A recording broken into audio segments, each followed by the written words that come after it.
On parle à présent cinéma et musique, ou plutôt musique au cinéma. Après le film Django sorti en 2017, les Manouches de Forbach sont à nouveau sur grand écran. Cette fois, il s'agit d'un documentaire tourné en grande partie à Forbach et qui dépeint le quotidien de la communauté manouche. Le film a été projeté lundi soir au cinéma Le Paris de Forbach dans le cadre du projet de valorisation de la culture tzigane, porté par la communauté d'agglomération de Forbach Porte de France et le Commissariat général à l'égalité des territoires. Le projet lié au contrat de ville vise à lutter contre les discriminations en apportant un regard nouveau sur la culture manouche.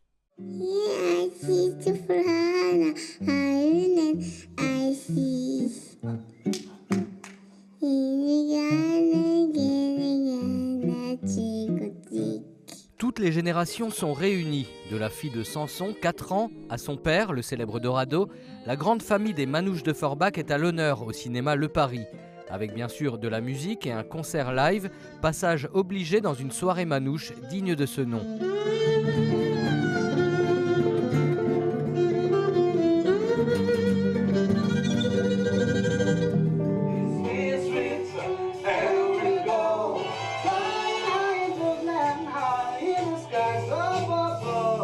De la musique, il y en a aussi beaucoup dans le film Forbach Forever, projeté un peu plus tôt dans la soirée en avant-première et en présence de la réalisatrice Marie Dumora. Un film documentaire sur la vie quotidienne de la communauté manouche de Forbach et ses nombreux talents. C'est une communauté qui est déjà assez, que je considère assez formidable et qui est dans l'excellence, s'agissant des musiciens, qui s'inscrit dans une excellence musicale.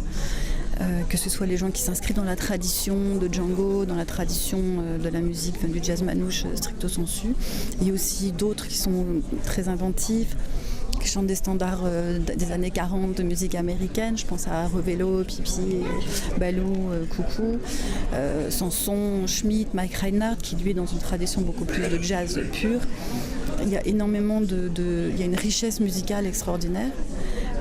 On est allé au point qu'on est allé je suis allée les filmer à New York, d'où le titre Forbach Forever.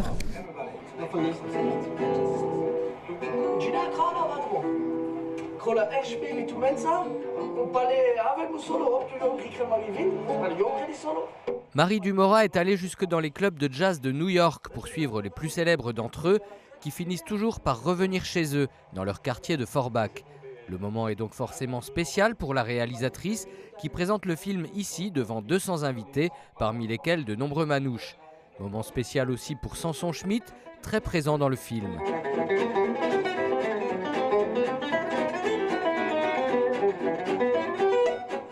Bien sûr, naturellement, c'est un moment spécial parce que c'est un film qui est réalisé par Marie Dumora, qui a passé beaucoup de temps avec nous et ce qu'il y a, c'est que c'est intéressant parce qu'en même temps on voit un peu comment la communauté elle est et ça donne un autre regard aux autres personnes, aux autres qui ne sont pas de la communauté, de voir comment on vit et la façon d'être et en même temps de donner un message d'amour.